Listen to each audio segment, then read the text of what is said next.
بسم الله الرحمن الرحيم الحمد لله رب العالمين الحمد لله رب العالمين الرحمن الرحيم مالك يوم الدين أشهد أن لا إله إلا الله وحده لا شريك له وأشهد أن محمدا عبده ورسوله اللهم صل على محمد وعلى آل محمد كما صليت على إبراهيم وعلى آل إبراهيم إنك حميد مجيد اللهم بارك على محمد وعلى آل محمد كما باركت على إبراهيم وعلى آل إبراهيم إنك حميد مجيد ورضي اللهم عن الخلفاء الراشدين والصحابة أجمعين ومن تبعهم بإحسان إلى يوم الدين أما بعد السلام عليكم ورحمة الله وبركاته la famille, les sœurs, les frères bienvenue dans ce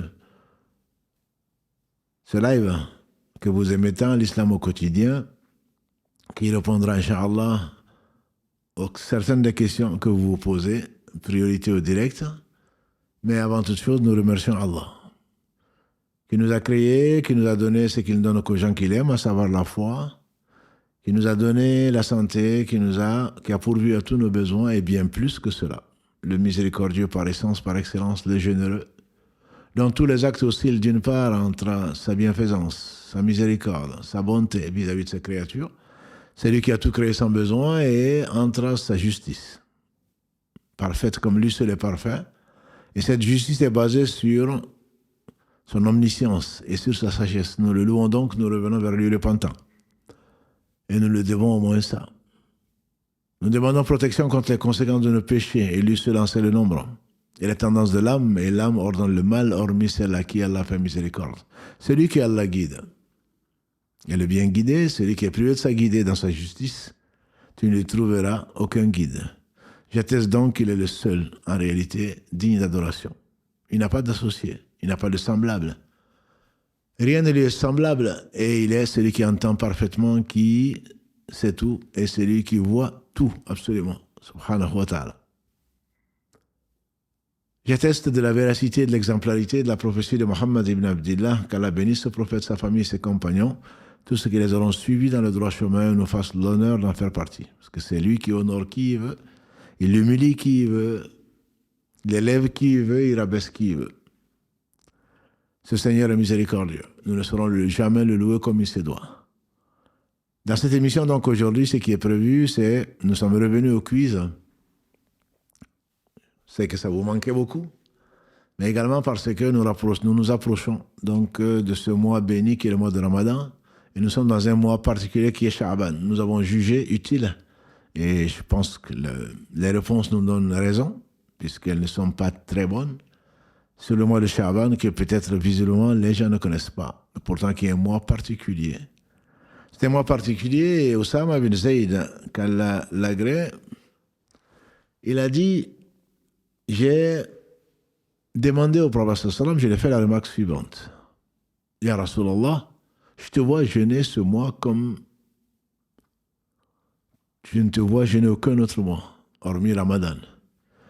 Il a dit, effectivement, c'est un mois qui est entre Rajab, qui est un mois sacré sur lequel nous sommes intervenus il y a un mois, le 7e mois, et Ramadan. Donc c'est un mois qui passe inaperçu entre deux mois importants. Rajab est un mois sacré, Ramadan est un mois béni. Donc très peu de gens donc connaissent l'importance, comme nous. C'est un mois pendant lequel nos œuvres, les œuvres des serviteurs sont présentées à Allah, et j'aurais aimé ou j'aimerais que le jeûne en fasse partie. En effet, on sait que le jeûne n'a pas d'équivalent, c'est lui qui nous a dit. Quelqu'un qui lui a demandé un conseil, il a dit jeûne, le jeûne n'a pas d'équivalent. Il a demandé à nouveau un conseil, il a dit jeûne, le jeûne n'a pas d'équivalent. Le jeûne n'a pas d'équivalent, comme on le verra, Inch'Allah, plus tard, dans d'autres émissions, et vous le saviez déjà. Le jeûne n'a pas d'équivalent. Donc ce mois de Sha'ban est un mois qui précède donc le Ramadan, et en fait, Allah lui a donné l'importance qu'il lui a donnée. Ce n'est ni un mois sacré, et on le verra dans les mauvaises réponses, ni un mois particulièrement désigné pour autre chose, sinon que c'est un mois pendant lequel nos œuvres sont présentées au Seigneur du monde qui le sait tout, et bien entendu qui les a créées. Wallahu khalaqakum wa ma ta'malun, dit Ibrahim alayhi salatu wassalam dans la sourate 37 verset 96, c'est Allah qui vous a créé ainsi que ce que vous faites. Donc nos œuvres sont créées par Allah 50 000 ans avant qu'il n'ait créé les cieux et la terre. Il a créé la plume qui a écrit tout ce qui va arriver. Donc, on n'informe pas Allah. On ne lui apprend pas quelque chose qu'il ne savait pas. Il sait absolument tout. Le présent, le futur, le passé, ce qui n'est pas, si ça avait été ce que ce serait. Le connaître, c'est certainement l'aimer. Le craindre et le vénérer, chanter sa gloire, comme tous ceux qui sont sur la terre et dans les cieux, et entre les deux, même si on ne comprend pas, leur chant de gloire. C'est lui qui l'affirme, et nous y croyons. Verset 44 de la sourate 17. Donc, les questions qui avaient été posées, c'est pour nous inciter à mieux connaître ce mois et en profiter surtout. Parce que le temps, c'est la vie, et ces jours qui vont passer ne reviendront pas jusqu'au jour du jugement dernier. Donc, essayons de profiter de tout instant, et qu'Allah subhanahu wa ta'ala nous en fasse profiter, et surtout qu'il accepte. Les questions du quiz, donc, la moyenne, de façon étonnante, honnêtement, quand j'ai posé ces questions hier soir ou avant-hier soir, je pensais que la réponse, que la moyenne allait s'approcher de 18. Mais la moyenne, c'est 10. 10 sur 20. Ce qui justifie donc la pertinence de vous poser ces questions-là. Les questions générant fréquemment des erreurs, il y en a 4. La 2, la 4, la 5 et la 7. On va commencer dans l'ordre. Dans le calendrier lunaire, Sha'ban est le premier mois, 4e, 6e, 8e, 12e, ou je ne sais pas. Vous avez compris que c'était un mois impair, plutôt, puisque j'ai mis 4, 8 et 12. C'est le 8e mois. Il est entre Rajab, le 7e mois, et Ramadan, qui est le 9e mois dans l'ordre chronologique des 12 mois que Allah a créé le jour où il a créé les cieux et la terre, verset 36 de la sourate 9. Vous avez été, 62%, à trouver que c'était le 8e mois. Félicitations. Deuxième question, qui a fait l'objet d'erreurs de beaucoup. Sha'ban est l'un des mois sacrés du calendrier lunaire. Vrai ou faux? Vous avez été 54% à dire que c'est vrai. Eh bien, c'est faux. Les mois lunaires sacrés sont de 4. On a dit 3 qui se suivent et 1 qui est au milieu. Les 3 qui se suivent sont le 11e mois, le 12e mois, le 1er mois. Donc, Dhul Qa'da, Dhul Hijja et Muharram. Et le seul qui est au milieu, c'est Rajab, qui est le mois dernier. Donc, il y a 4 mois, il n'y en a pas 5. Sha'ban n'est pas Ramadan et ce n'est pas non plus un mois sacré, donc qui sont au nombre de 4. Le prophète béni sallallahu alayhi wa sallam, donc jeûnait, notre mère Aïcha disait, qu'Allah l'agrée, dans ce qui a été rapporté par le Imam al-Bukhari, qu'Allah lui fasse miséricorde, le prophète sallallahu alayhi wa sallam disait, notre mère Aïcha disait plutôt, jamais le prophète sallallahu alayhi wa sallam n'a jeûné complètement un mois, sauf le mois de Ramadan. Mais le mois qu'il jeûnait le plus, c'était Sha'ban. Il jeûnait presque tout Sha'ban. Presque tout Sha'ban, ça veut dire qu'il y a des jours où il ne jeûnait pas. Donc la réponse, ce n'est pas tout le mois, c'est presque tout le mois. Les 3 jours blancs, compris peut-être ou pas, mais c'est presque tout le mois. Et vous avez été donc 70% plutôt à avoir la bonne réponse. 4e question. On doit obligatoirement rattraper les jours manqués de Ramadan précédent au mois de Sha'ban, sauf impossibilité. En effet, notre mère Aïcha disait, qu'Allah l'agrée, à cause de mes occupations, parfois je ne rattrapais mes jours dus donc au cycle menstruel. Je ne pouvais rattraper mes jours qu'au mois de Sha'ban. Parce qu'après, si tu laisses passer, Allah te donne 11 mois depuis Shawwal jusqu'à Sha'ban compris pour rattraper tes jours. Donc, le plus tôt, c'est le mieux. Mais si tu as été acculé et que tu n'as pas pu jeûner pour des occupations ou par cause de maladie ou pour autre chose, au mois de Sha'ban, il te faut absolument les rattraper. Sinon, tu prends des péchés. Et pour cela, l'avis majoritaire des savants, c'est que si tu n'as pas rattrapé les jours qui te manquent, je ne parle pas, ça on le verra plus tard, Inch'Allah, la femme enceinte ou celle qui allait. Je ne parle pas de cela. Celui qui était malade ou qui, à cause des menstrues ou autre chose, n'a pas pu jouer, ou à cause d'un voyage, qui n'a pas pu jeûner, si Allah lui permet de recouvrer la santé pour celui qui était malade, de revenir de voyage sain et sauf, et donc de ne plus avoir ses menstrues, ces personnes doivent rendre ces jours-là avant donc Ramadan prochain. Le prophète sallallahu alayhi wa sallam a enseigné ça aux compagnons, et notamment Aïcha, notre mère, disait, du temps du messager d'Allah, sallallahu alayhi wa sallam, on nous demandait de rattraper nos jours de jeûne, on ne nous demandait pas de rattraper les prières. Justement parce que la prière est une obligation. Alors, pour les croyants, à des moments bien déterminés, verset 103 de la sourate 4. Et donc, il faut rattraper. Celui qui ne rattrape pas, non seulement a une dette, et les dettes d'Allah subhanahu wa ta'ala sont à payer en priorité. Si tu meurs entre-temps, tu seras empêché. C'est une dette que tes héritiers dont tu dois s'en acquitter. Et tu as une autre dette, c'est l'avoir laissé passer 11 mois, donc tu dois nourrir un pauvre d'après la vie majoritaire. Tu dois jeûner plus nourrir un pauvre pour avoir laissé passer, donc sans excuse bien sûr. Quant à la femme enceinte ou celle qui allait, il y a deux avis. L'avis majoritaire, c'est qu'elle doit rendre donc ces jours-là, quand même. Et l'avis minoritaire est, mais de deux compagnons du prophète sallam, Ibn Abbas, à ma connaissance, et Ibn Omar, qu'Allah agrée, tous les compagnons du prophète sallam qui disent que Allah dispense la femme qui est enceinte et celle qui allait du jeûne, c'est-à-dire elle nourrit plutôt que de jeûner. Mais c'est un avis qui est minoritaire, certes, mais qui est peut-être l'avis le plus pertinent, quand on sait que nos mères, qu'Allah les bénisse, ont eu parfois, n'ont pas eu, il n'y avait pas de lait maternel, quand elles étaient enceintes, à peine elles accouchaient, que après le lochi, avant le ramadan, à nouveau, elle était enceinte, etc. Et elle allaitait entre-temps. Donc c'est quand même difficile, et qu'Allah les bénisse et leur pardonne pour leurs erreurs. Donc la quatrième question, il faut absolument rendre. Donc j'encourage mes sœurs qui ont négligé pendant les 10 autres mois de rattraper leurs jours, de ne pas laisser au dernier jour. Combien de messages je reçois? Il reste avant Ramadan que 3 jours, j'ai encore 4-5 jours à jeûner. Pourquoi tu as attendu ça? Parce que Satan t'a poussé à désobéir à Allah. Tu as beaucoup mangé, tu as beaucoup bu, et de toute façon les journées en plus, au moins en Europe, sont courtes. Donc profites-en pour rendre ces jours-là, et le plus tôt possible, notamment dans Sha'ban, avec peut-être même la double intention, l'intention de rendre le jour, bien sûr, et aussi l'intention d'imiter le prophète sallallahu alayhi wa sallam qui jeûnait beaucoup Sha'ban, et bien sûr qui n'avait pas de dette de jeûne.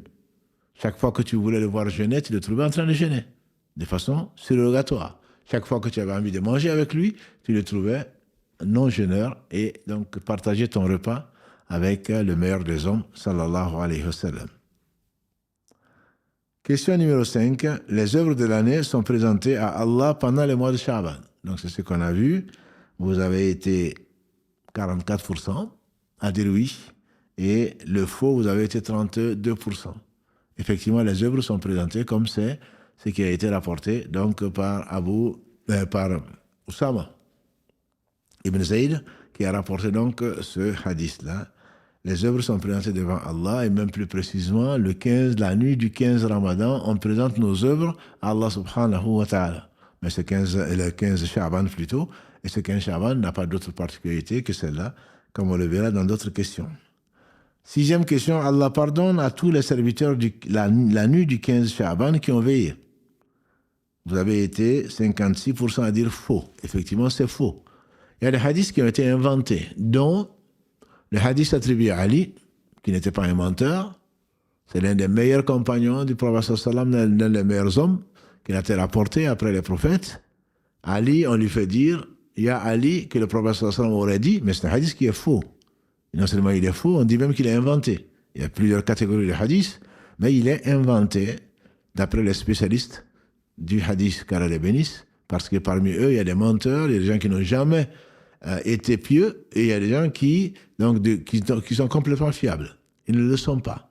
Et donc, ils disent que le prophète aurait dit à Ali, la nuit du 15 Sha'ban, celui qui fait 2 rakas, en récitant dans chaque raka 1000 fois, Qul huwa Allahu ahad. Mais mes sœurs et mes frères sont capables de le faire.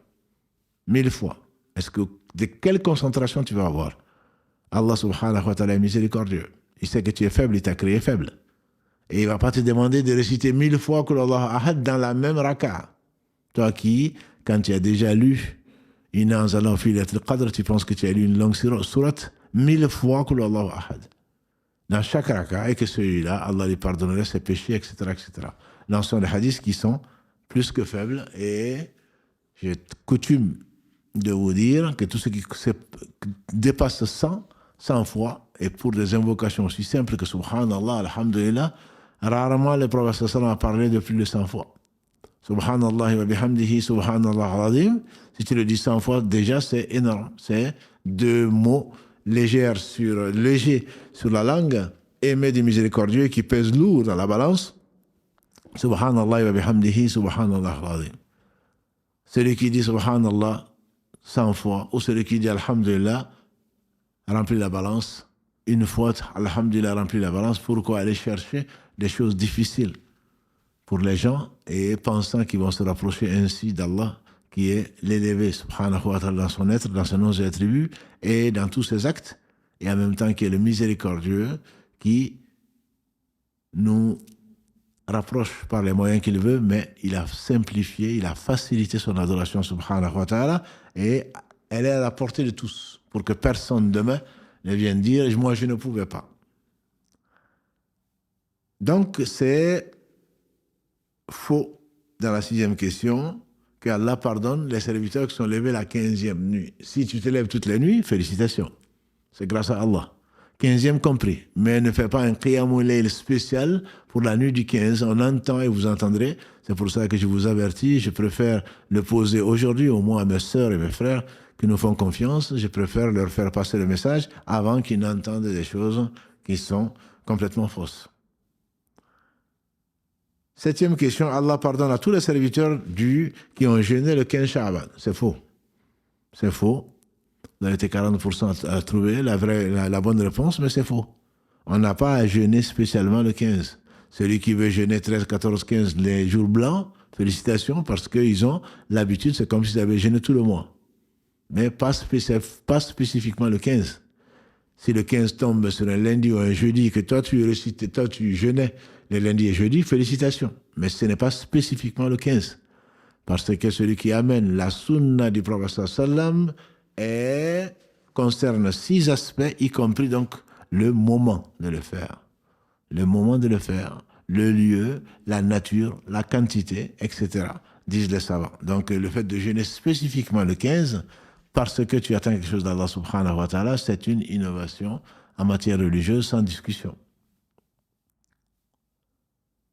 La 8e question, celui qui lit tout le Coran pendant le mois de Sha'ban se verra pardonner tous les péchés. La réponse est faux. Aucun hadith, à ma connaissance, ne fait allusion à cela. Lis le Coran tous les jours. Lis le Coran autant quand Allah ouvre ton cœur et profite-en. Médite-le et chaque lettre te rapportera 10 bonnes actions. Mais spécifiquement pendant le mois de Sha'ban, cela n'a pas été dit d'ailleurs. On en profite même pendant le Ramadan. Beaucoup de mosquées lisent de façon, on ne peut même pas dire lire, ils récitent, ils chantent le Coran, ils passent tellement vite qu'on ne comprend pas, ce qui est un péché, et beaucoup de mosquées veulent terminer la lecture du Coran pendant le mois de Ramadan. Ceci n'a jamais été le Coran, le Ramadan et le mois du Coran.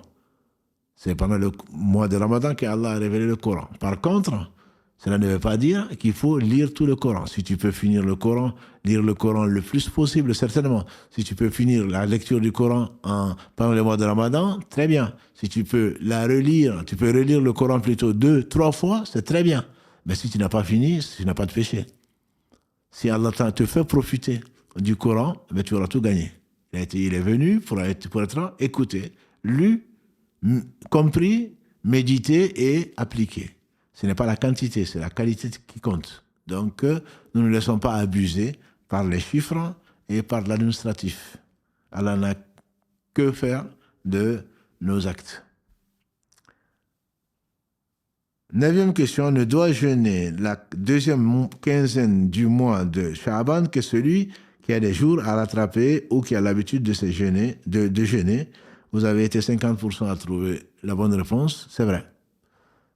Le prophète sallam dans le hadith d'Abu Huraira, qu'Allah l'agrée, il dit « Abstenez-vous de jeûner à partir de la moitié du Sha'ban » pour se renforcer d'une part, pour se préparer à Ramadan, d'autre part pour ne pas confondre, continuer à jeûner et confondre Sha'ban et Ramadan. Voilà. Donc, après 15 jours, celui qui n'a pas l'habitude de jeûner, mois de Sha'ban, qui n'a pas à le faire, sauf si il lui reste, comme beaucoup de nos sœurs, qui a négligé de rendre les jours, celui-là peut jeûner même le dernier jour de Sha'ban. Quelqu'un qui était malade et qui n'a pas pu jeûner avant, bien sûr. C'est quelqu'un qui jeûnait lundi et jeudi, même si le lundi ou le jeudi correspondent au 29 Shaban, il peut le faire, il n'y a aucun problème. Par contre, celui qui ne jeûnait pas avant, qui ne faisait que les jours blancs, par exemple, doit s'arrêter le 15. Celui qui jeûnait 1 à 3 jours par mois, il peut jeûner, mais il n'a pas à jeûner spécifiquement plus que ça. Par contre, celui qui fait le jeûne de Daoud, alayhi salam, et qui jeûnait 1 jour sur 2, celui-là peut continuer sa sunna et de jeûner donc 1 jour sur 2 et il sera récompensé en Shaban ou en dehors du Shaban. Dernière question. Celui qui doit rattraper encore des jours de Ramadan ou a l'habitude de jeûner les lundis et jeudis peut jeûner le jour de doute, 30e jour de Shaban ou le premier jour de Ramadan. Oui, la réponse est oui, parce que tu dois un jour, il reste, tu es dans le 30 Shaban, tu peux jeûner. 29 Shaban, tu peux jeûner. Mais bien entendu, ne joue pas avec le feu et ne rencontre pas Allah avec des dettes si possible. Donc celui qui a l'habitude de jeûner, on a dit lundi et jeudi, peut jeûner même si le 29 ou le 30 Shaban correspondent à lundi et jeudi. Celui à qui il manque un jour peut jeûner également. Celui qui manque plus, bien sûr, il peut jeûner aussi, mais il aura des dettes, il aura pris des risques, il aura joué avec le feu, il aura perdu, puisque il n'a pas fini de payer ses dettes avant les 11 mois qu'Allah lui a donnés pour rattraper ces jours-là. Voilà donc le résumé de ce qu'on pouvait connaître sur Shaban. Je vous rappelle également qu'on avait fait une vidéo avec Karim, qu'Allah le bénisse, en 2022, à l'ouverture de la mosquée. La série s'appelle « Un hadith, un jour ». On a mis un hadith sur le jeûne et qu'on a commenté.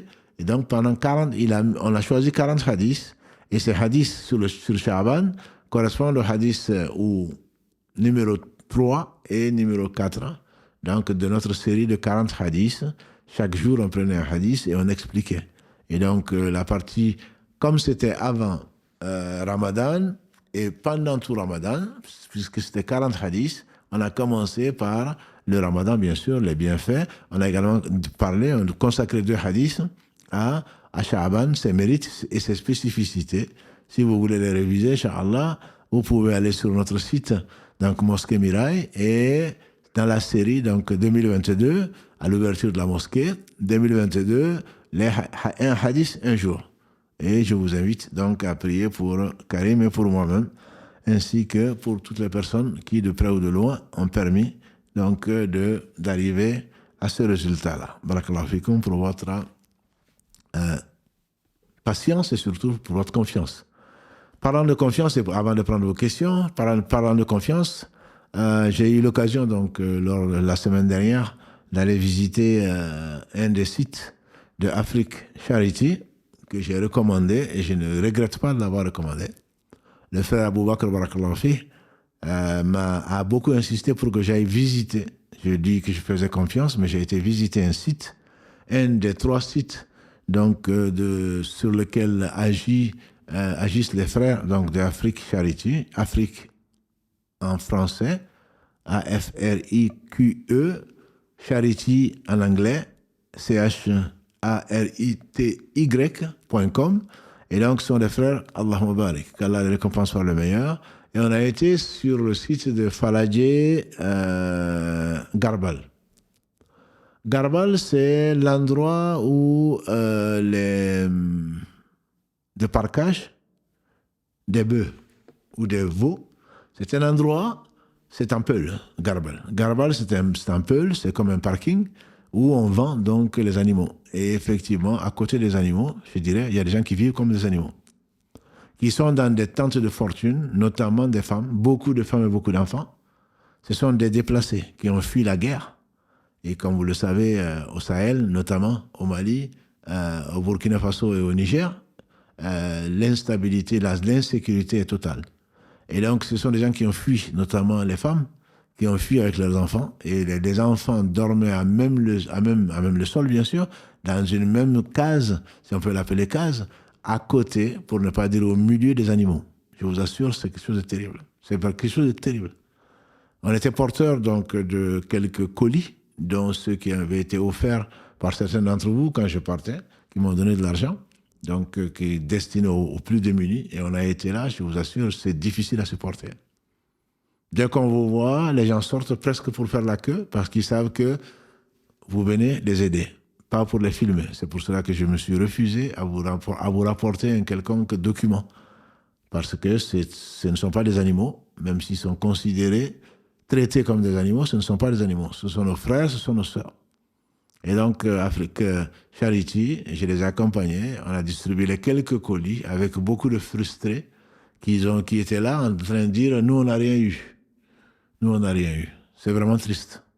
Qu'Allah les suffise et on comprend mieux pourquoi les riches que nous sommes risquent de rentrer, d'attendre 500 ans avant de rentrer après les pauvres. Le prophète sallam a visité le paradis, la majorité des habitants, ce sont des pauvres. Et pour cause. Ils n'ont même pas de quoi manger. Je ne parle même pas de dormir, je ne parle même pas de boire. Les enfants font leurs besoins au vu et au su de tout le monde et à côté de leurs habitats, pour ne pas dire de là où ils dorment, et avec une promiscuité que l'on ne peut pas imaginer. Les uns et les autres collés, et à perte de vue, dans des camps de fortune, quand on vient en aide, dans un pays où certainement des gens roulent sur des milliards, où en tout cas il y a des gens bien sûr nécessiteux, mais il y a beaucoup de gens qui gaspillent, et qu'Allah les réforme et nous réforme. C'est pas, le prophète m'a dit, Wallahi, il n'est pas croyant. Wallahi, il n'est pas croyant, Wallahi, il n'est pas croyant. On dit, mais qui donc? Il dit, celui qui dort, alors que son voisin a le ventre vide. Donc, le frère Abou Bakr Barakallahu m'a fait un bilan annuel de l'année 2024 pour la transparence. Vous lui faites confiance, moi je lui fais confiance. Je fais confiance à cette association comme à d'autres, mais à Afrique Charity, j'ai eu l'occasion d'apprécier le sérieux et la transparence. Dans ce bilan, qui m'a communiqué et que je vous communique pour ceux d'entre vous qui ont participé donc à leurs activités, ils ont 3 sites, à Bamako, à Tombouctou et à Nioro du Sahel. Sur les 3 sites, ils ont planté plus de 2000 arbres plutôt, fruitiers. Et les vidéos qu'ils ont et qu'ils envoient aux personnes qui leur envoient de l'argent pour planter des arbres, surtout dans un pays désertique, et de surcroît fruitier, et on sait que ça fait partie des choses qui perdurent même après notre mort. Il n'y a pas un oiseau qui mange même du fruit, un fruit, il n'y a pas quelqu'un qui s'assoit sous l'arbre sans que cela ne compte pour les personnes donc, qui ont investi. Ils ont planté plus de 2000 arbres l'année dernière, avec beaucoup de photos et des vidéos même qu'ils ont envoyées aux personnes qui ont investi. Ils ont distribué plus de 700 kits alimentaires. Et les kits alimentaires, je peux vous assurer que ce sont des choses qui ne représentent pas grand-chose pour nous et pour les gens qui peuvent les nourrir quelques jours. Et ils en sont vraiment très heureux. Quand on voit le sourire, quand on voit comment les yeux brillent, quand ils voient des gens qui le tendent très peu, on doit vraiment demander pardon à Allah subhanahu wa ta'ala. Nous qui mangeons et qui jetons, nous qui gaspillons, et les gaspilleurs sont les frères de Shaitan, dit Allah subhanahu wa ta'ala. L'aide d'urgence pour 2000 personnes pour l'Aïd al-Adha. Donc, ça, ils ont fait plus de cela. Et j'ai vu des images, effectivement, où ce que vous envoyez pour la aqiqa, pour la walima, pour les sacrifices, etc., qu'ils sacrifient et qui vont dans la population, et pour essayer d'éviter, tout en évitant, bien sûr, les soudoiements, puisque plus ils sont riches, plus ils en veulent. Ils contournent les obligations qu'on leur impose qui sont fausses, de la corruption. Ils contournent pour aller directement sur le terrain et donner aux familles. Donc, qu'Allah les bénisse et qu'Allah les récompense par les meilleurs. Ils ont distribué également des milliers de litres d'eau potable. Et on est dans des régions où, si tu vois la couleur de l'eau, tu ne peux pas la boire. Et même quand tu la bois pour faire des plats, tu doutes fortement de la stérilisation du matériel, la stérilisation de ce que tu es en train de manger. Donc, il y a un énorme problème d'eau et ils ont acheté des citernes d'eau potable pour le distribuer à des familles et à des villages, à des quartiers entiers. Et là aussi, vous avez sur leur site, j'imagine, vous avez des images, alhamdoulilah, qu'Allah les récompense. Et ça, ils l'ont fait à Nioro du Sahel. Ils ont distribué également 500 Corans dans 3 régions. 500 Corans, puisque de notre temps, et encore aujourd'hui, ils ont des tablettes. Alors, Ils ont des tablettes sur lesquelles donc on va tremper un peu de sève et avec de l'eau et on va mettre donc de la couleur noire pour essayer d'écrire sur des tablettes. Voilà. Et ils n'ont que ça pour apprendre le Coran et pourtant Allah fait sortir des gens, alhamdoulilah, qui connaissent le Coran par cœur. Donc certains d'entre vous ont financé des Corans qu'ils ont amenés dans différentes mosquées, alhamdoulilah, qu'Allah les récompense et Allah vous récompense pour votre confiance et également pour votre investissement.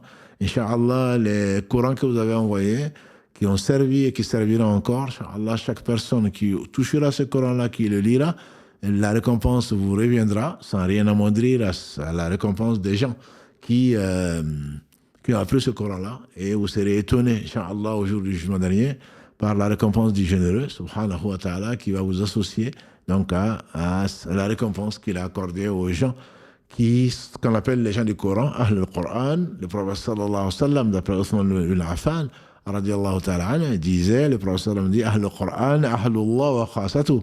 Les gens du Coran sont les préférés d'Allah ou les que Allah a choisis spécifiquement pour lui, subhanahu wa ta'ala. Et donc, voilà en très résumé le bilan 2024. J'ai le rapport complet pour celui d'entre vous qui souhaite le recevoir en toute transparence et leurs besoins, bien sûr, c'est les invocations avant toute chose. Ils vous remercient pour votre confiance et également, ils ont besoin, bien entendu, d'aide matérielle pour concrétiser, pour continuer ce travail-là qui est énorme, notamment à la veille du Ramadan. Nous sommes dans le mois de Sha'ban. Dans quelques jours, il y aura encore plus de demandes et cela, malgré leur pauvreté, malgré leur état, je n'en ai pas vu un seul qui ne jeûne pas. Voilà, ça ce sont les gens qui croient en Allah, en tout cas extérieurement. Et au jour du jugement dernier, ils ne vont pas dire, moi j'ai pas de quoi déjeuner, donc je ne vais pas jeûner. Non, ils jeûnent et ensuite ils cherchent de quoi déjeuner.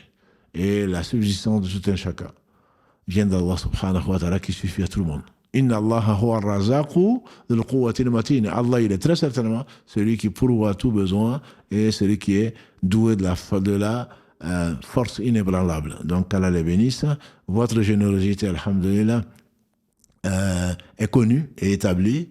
Que Allah subhanahu wa ta'ala fasse de vous des gens riches du cœur et pas des gens qui ont de l'argent entre les mains et dont le cœur est attaché à cet argent-là, c'est bien matériel qui ne servira pas à grand-chose. Le prophète sallam n'a-t-il pas dit qui est-ce qui préfère l'argent des héritiers par rapport au sien? Ils ont dit, mais ya Rasulallah, chacun d'entre nous préfère son argent à celui des héritiers. Il a dit, l'argent des héritiers, c'est ce que tu laisses après toi. Ton argent, c'est ce que tu auras dépensé avant de mourir. Qu'Allah nous compte donc parmi ceux-là. Et leur site est facile à retenir, Afrique, comme vous l'entendez, Afrique, collé Charity, avec mon accent, CHARITY.com, et qu'Allah bénisse donc votre vie et bénisse ce que vous avez donné. Donc on va passer, Inch'Allah, à la deuxième partie de cette émission-là, qui est la partie donc questions-réponses avec Karim. Barakallahu fikum. Allô, salam alaikum. Alaikum salam. C'est Samira, j'espère que vous allez bien. Barakallahu fikum. Allah yarfik Samira. Pardon, excusez-moi, j'ai mal à la gorge. J'avais une question à vous poser. Oui. Je sais qu'Allah Azzawajal guide les gars qui veut, subhanallah. Et moi, ma question, c'est de savoir, parce que j'ai eu des réponses différentes de la part d'un imam et d'un homme de science, mais bon, je pense qu'un savant, il a plus de connaissances. Enfin, je dis ça, je sais pas en fait. Mais voilà, ma question, c'était, quand quelqu'un qui sort de l'islam, est-ce que c'est la personne qui quitte le din, la religion, ou c'est Allah Azzawajal qui le fait sortir de l'islam? Parce que je sais que quand on sort de l'islam, quand on sort de l'islam, pardon, on m'a dit que c'était soit par moquerie ou soit par ingratitude. Et moi, je voulais savoir si ça venait de nous-mêmes, c'est ce que j'avais posé comme question à l'imam, ou c'est la décision d'Allah. Et il m'a dit que ça venait de nous-mêmes, tout bien, tout mal venait de nous-mêmes. Samira, oui, Samira, barakallahu fik, la sortie de l'islam, c'est quelque chose d'extrêmement grave. C'est ce que recherche Shaitan. Il a juré à Allah subhanahu wa ta'ala de nous amener tous en enfer. Allah a dit, sauf mes serviteurs que j'ai choisis. Et Allah dit dans la sourate Saba, 34, verset 20, peu s'en est fallu que Shaitan ait raison quand il a dit qu'il va amener l'entière totalité, la totalité des fils d'Adam en enfer. Mais Allah a réservé d'autres. Donc celui qui a de l'islam, Allah l'a aimé et il fait partie du 1 pour 1000 qui ira au paradis, Inch'Allah, sans passer par l'enfer. Donc sortir de l'islam, c'est grave, c'est très très grave. Allah ne va pas juger quelqu'un et faisant sortir quelqu'un d'islam après lui avoir donné l'islam. Par contre, la personne, elle est responsable. L'islam lui a tout donné et elle a tourné le dos, elle a fermé son cœur. Donc, ce n'est pas à Allah, c'est pas Allah qui va faire de l'injustice. La personne se fait tort à elle-même et c'est la raison pour laquelle. Donc, elle mérite ce qu'elle a mérité. Allah lui a scellé le cœur. Allah lui a donné ce qu'il donne aux gens qu'il aime. Il a refusé. Et donc, Allah, subhanahu wa ta'ala, peut même après cela lui redonner par miséricorde, mais certainement, celui qui est sorti de l'islam, il a tout perdu. Toutes ses œuvres, tout ce qu'il a fait, Allah l'annule. Non. Je comprends mieux, mais quand Allah Azza wa Jal guide et égare qui veut, ça veut dire que c'est nous, après avoir été guidés, si on s'égare, ça vient de nos propres... Absolument. Allah, péchés, absolument. Allah, si Allah égare quelqu'un, c'est pas Allah qui nous accorde, je comprends. C'est que tout ce qui arrive, c'est par la permission d'Allah, par la puissance d'Allah, par la volonté d'Allah. Oui, Mais il est évident que si Allah récompense et si Allah punit, il est juste, donc il ne punit que les injustes et il récompense les gens par miséricorde qui ont voulu suivre le chemin. Tout bien vient de lui, subhanahu wa ta'ala. Tout bien, d'accord, et tout mal vient de nous-mêmes. Absolument, ouais. D'accord, je comprends bien. Barakallah en tout cas, je vous remercie beaucoup. Barakallah. Je voulais juste vous demander juste une petite dernière chose. Ma maman aimerait faire la salade, Inch'Allah, et ça m'étonne parce que maintenant elle est même d'accord pour se voiler. Mais le souci, c'est qu'elle ne sait pas lire ni écrire. Et mon frère lui a dit, tu n'as qu'à te prosterner et dire Allahu Akbar. D'après ce qu'elle m'a répété ma maman, c'est pas mon frère qui est venu me le dire. Et je voulais savoir comment elle peut s'y prendre pour faire la salade. La salade, si elle ne sait pas le faire, elle le fait avec quelqu'un d'autre. Sinon, le prophète sallam a dit, celui qui ne connaît même pas la Fatiha, quelqu'un qui s'était converti, il dit Subhanallah, Alhamdulillah, la ilaha illallah, Allah akbar, wa la hawla wa la quwwata illa billah. Si elle le sait, bien sûr, à la place de la Fatiha, elle fait la génuflexion, le ruku, elle se relève, etc. Elle peut se contenter que de ça. Sinon, tu pries avec elle. Ou la personne qui est avec elle, prie avec elle le temps qu'elle apprenne, c'est qu'il faut de la prière. Le temps qu'elle apprenne. Absolument. D'accord, elle ne saura pas. Allah le Très-Haut nous l'entend. Oui, c'est vrai, il est juste, je comprends. J'allais poser une question inutile. En tout cas, je vous remercie beaucoup. Barakallahu fikum. Allah yabarak fik, ma sœur. Salam alaikum. Donc, une question qui vient d'arriver à Karim. Est-ce qu'on peut envoyer à Afrique Charity les intérêts d'un compte? Oui. On peut les envoyer, puisque les intérêts de compte, encore une fois, comme c'était en janvier, on en a parlé, c'est pas quelque chose de licite, c'est illicite.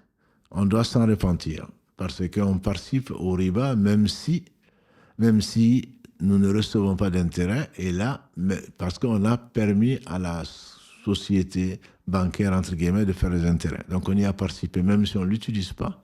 Donc on doit revenir vers Allah repentant, changer de compte, de ne pas faire un compte avec intérêt, donc compte d'épargne, on fait un compte courant. On regrette, on décide de ne plus jamais le faire et on repart. Ce qu'on repart, c'est qu'on va prendre le droit chemin, on va donner à des démunis. Ce que j'ai vu de mes propres yeux à Faladje, je peux vous assurer que s'ils volaient pour manger, Allah ne leur tiendrait pas rigueur parce que sinon ils vont mourir. Donc à ces démunis-là, on peut donner les intérêts. Pas parce qu'on a pitié, mais parce que Allah subhanahu wa ta'ala nous permet de rencontrer les gens qui sont dans le besoin et il se peut qu'ils nous pardonnent. Je dis bien il se peut. Il pardonne aux gens qui sont sincères. Donc dans les banques et ailleurs, on va nous proposer, non, mais on va l'envoyer en Afrique, on va l'envoyer en ceci. On n'a pas à faire des intérêts. Ça, c'est la première chose. Quand on les fait, effectivement, on doit s'en débarrasser. La priorité va aux gens qui sont démunis, comme ceux dont s'occupent donc ses frères et ses sœurs. Barakallahu fihim, j'en ai rencontré quelques-uns.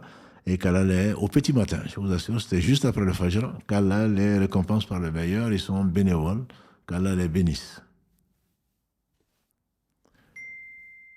Alors, par rapport donc aux questions qui sont posées, doit-on rattraper d'abord les jours de menstru, puis faire les 6 jours de Shawwal, ou faire les 6 jours de Shawwal, étant donné que nous devons les faire dans le mois, puis les menstrues? Alors, les savants, ils ont, là aussi, vous allez trouver dans un hadith un jour qu'on a mis sur le site, donc il y a 3 ans maintenant, en 2022, presque 3 ans, la réponse aux questions. C'est une question qui revient très souvent. On doit rattraper les menstrues, les jours de menstrues. Et, si possible, les 6 jours. Si tu mourais, ma sœur, pendant le mois de Shawwal, qu'est-ce que tu vas dire à Allah? Je voulais faire les 6 jours. Non, on commence par cette dette. On paye d'abord cette dette. Ça, c'est l'avis le plus fort et l'avis majoritaire des savants. Il y a bien sûr le raisonnement que Satan a fait qu'il amène à l'enfer. Le raisonnement des fils d'Adam nous amène à dire oui, mais c'est pas logique. C'est toi qui n'es pas logique. C'est pas logique, dit-il, tu n'as que 29 jours pour faire les 6 jours. Mais les 6 jours ne sont pas une obligation. Le prophète sallam, qu'est-ce qu'il a dit? Celui qui jeûne le mois de Ramadan, qui le fait suivre par 6 jours. Toi, tu n'as pas jeûné le mois de Ramadan. Tu as jeûné le mois de Ramadan moins 6 jours, ou moins 7 jours, ou moins 9 jours. Comment tu peux espérer la récompense de ce hadith? Celui qui jeûne le mois de Ramadan et le fait suivre par 6 jours. Pourquoi? On dit que c'est 30 ou 29 jours, le mois, plus 6 jours. Ça fera 35 ou 36 jours, multiplié par 10, la bonne action est récompensée de 10 à 700 fois. Donc ça te fait comme si tu avais jeûné 350 ou 360 jours. Mais si tu jeûnes les 6 jours pendant le mois de Ramadan, les 6 jours pendant le mois de Shawwal, alors que il te manque encore 6 ou 7 jours, tu n'auras jeûné au mieux, un mois. C'est tout ce que tu auras jeûné. Donc tu n'es pas concerné par le hadith. Le hadith dit celui qui jeûne 6 jours, et 30 jours, ou 29 jours du mois de Ramadan, et le fait suivre par 6 jours. Ça veut dire qu'à la fin de Shawwal, tu as 35 ou 36 jours de jeûne. 35 ou 36 multipliable par 10, et donc ça te donne 350, 360 jours. Tu n'es pas à 29 jours, et tu n'es pas à 30 jours. Donc ton raisonnement est faux. On l'entend souvent sur les sites, notamment de Google, pensant que c'est logique. Non, ce n'est pas logique, ma sœur. Il faut d'abord payer les dettes avant de vouloir faire du bien, qui est surrogatoire. Payer les dettes est une obligation. Jeûner les 6 jours n'est pas une obligation. Et si, d'aventure, Allah t'éprouve et que tu as payé tes dettes, tu n'as pas pu payer, tu n'as pas pu plutôt jeûner les 6 jours, il se peut qu'Allah te les compte. Mais si tu payes les 6 jours, tu jeûnes les 6 jours avant d'avoir payé, il se peut qu'Allah ne les accepte même pas.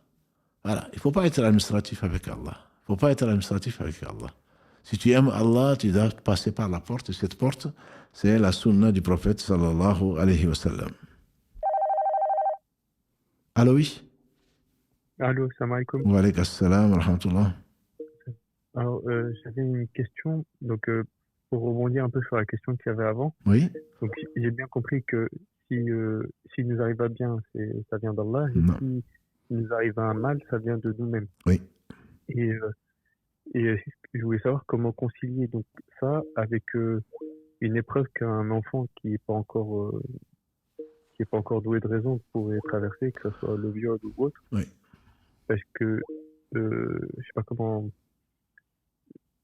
Je vois pas que comme l'enfant il n'est pas encore responsable, cette épreuve-là va pas venir de. Enfin, je pense pas qu'elle vienne de lui-même. Là, mais je comprends ce que tu veux dire. C'est une contradiction apparente. Quand Allah parle de ça, c'est que soit Allah parle en général, soit il parle du cas particulier. Les versets sont clairs.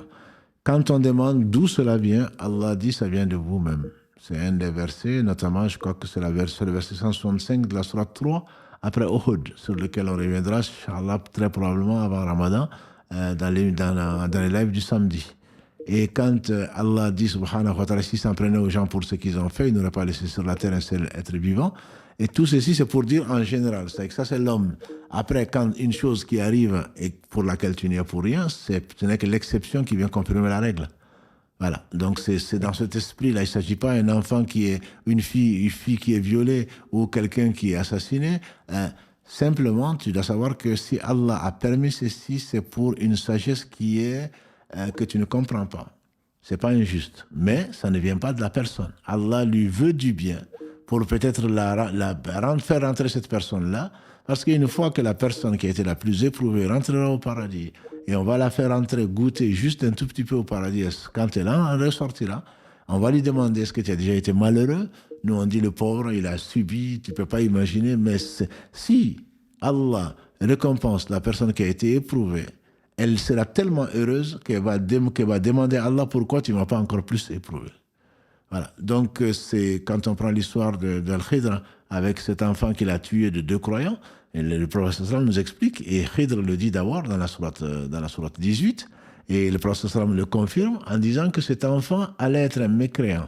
Allah a voulu que cet homme lui prenne la vie, et bien sûr c'est un acte injuste. Moïse, un des meilleurs prophètes que la terre a porté, lui dit tu viens de faire un acte ignoble. Et Allah n'a pas dit le contraire. L'acte est ignoble, mais derrière ça, Allah voulait sauver son père et sa mère, et cet enfant qui était l'enfant de 2 croyants, il rentrerait au paradis parce qu'il n'a pas grandi. S'il avait grandi, il serait un mécréant. Voilà, donc on ne peut pas dire que ça vient de l'enfant. Mais derrière ça, il y a une grande sagesse.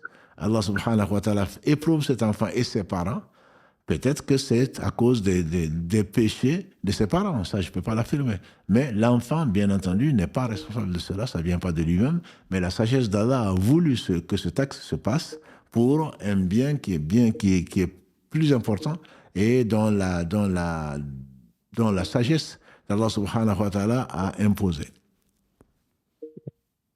D'accord, barakallahu fikoum. Allah y va. En fait, si j'ai bien compris, donc ça c'est le cas général, et par exemple l'enfant ou autre, ou celui qui est assassiné, c'est une exception par rapport à... C'est cela, c'est-à-dire que c'est la règle, on ne va pas dire, l'enfant ne va pas se poser cette question, c'est nous qui nous posons cette question. Pourquoi il m'arrive ça? On entend souvent ça, pourquoi? Et je ne le mérite pas, ou il ne le mérite pas. C'est là où il faudrait faire attention parce qu'on dit des choses qui sont fausses. C'est comme si Allah était injuste, ce qui est impossible. Il s'est interdit l'injustice. Donc, s'il m'arrive quelque chose, mon réflexe doit être quel est le message que Allah veut me faire passer par cette épreuve-là. Je vous ai déjà raconté une très belle histoire que l'on trouve dans Péché et guérison de l'imam Ibn Qayyim, quand il fasse miséricorde. Il dit qu'un homme est sorti, et il est sorti, il y a un chien qui a aboyé. Il ne s'est pas dit espèce de chien. Non. Il est revenu chez lui. Il est ressorti, le chien n'a pas aboyé. Bien sûr, ce n'est pas une épreuve. Enfin, si, tout est épreuve. Ce n'est pas une épreuve terrible que le chien ait aboyé. Et on lui dit, mais pourquoi le chien n'a pas aboyé? Il a dit, parce que quand je suis rentré chez moi, je me suis rappelé d'un péché pour lequel je ne m'étais pas repenti. J'ai fait mes ablutions, je me suis repenti. Il est repassé, le chien n'a pas aboyé. Si ça, c'est par rapport à ce chien-là, que dire alors de nous? Lui, il s'est rappelé d'un péché. Allah lui a fait passer un message. Et donc, les anciens, les plus pieux d'entre nous disaient, mon cheval a refusé que je monte sur lui. Qu'est-ce que Allah a voulu me faire passer comme message? Ma femme m'a manqué de respect. Mon fils m'a manqué de respect. On m'a insulté. Et le cheikh de l'islam, Ibn Taymiyyah, qu'il fasse miséricorde, parmi les 20 conseils qu'il donne pour pouvoir résister au mal des gens, la première chose, il dit que c'était destiné. Donc tu ne pouvais pas ne pas l'avoir, premièrement. La deuxième condition qu'il disait, le deuxième conseil auquel il faut se rappeler, c'est que il n'arrive que ce qu'Allah a voulu pour te purifier. Donc la deuxième, pourquoi il t'a injustement insulté, il t'a injustement traité, vois en pourquoi Allah a fait ça, ça vient certainement de toi. Qu'est-ce qu'Allah a voulu te rappeler, et demande au moins pardon. On fait dire à Ibn Sirin, qui est un des deuxième génération, qui est connu et respecté, on lui fait dire ce péché que je vis, ce qui vient de m'arriver, il a été emprisonné, paraît-il. Il dit que c'est la conséquence d'un péché d'il y a 40 ans. Il se rappelait avoir s'être moqué de quelqu'un qui était endetté. Et donc, c'est à cause de cette dette que Dieu a voulu l'éprouver, parce qu'il s'est moqué de quelqu'un qui était endetté. Finalement, lui aussi il était endetté. Il a été endetté et on l'a envoyé en prison. Voilà. Donc, la conséquence des péchés peut attendre, entre guillemets. On peut avoir des conséquences qui vont se révéler des années plus tard, voire des décennies plus tard. Et nous, on a oublié, Allah n'oublie pas. Et c'est par pure miséricorde qu'il nous lave de nos péchés à cause de nos épreuves. Puisque le prophète a dit, il n'arrive pas à un croyant une maladie, un souci, même la piqûre d'une épine, sans que par là, Allah ne l'élève en degré ou ne lui enlève des péchés. Voilà. Donc, il ne faut pas prendre le péché dans le sens de « mais qu'est-ce que j'ai fait ?» Vois, est-ce que tu as mal regardé ta mère? Est-ce que tu as aidé ton frère? Est-ce que tous ceci sont des péchés, même si on ne s'en rend pas compte? Et bien entendu, Allah est le miséricordieux et le pardonneur.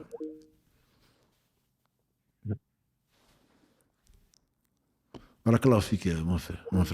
Barakallah. Non.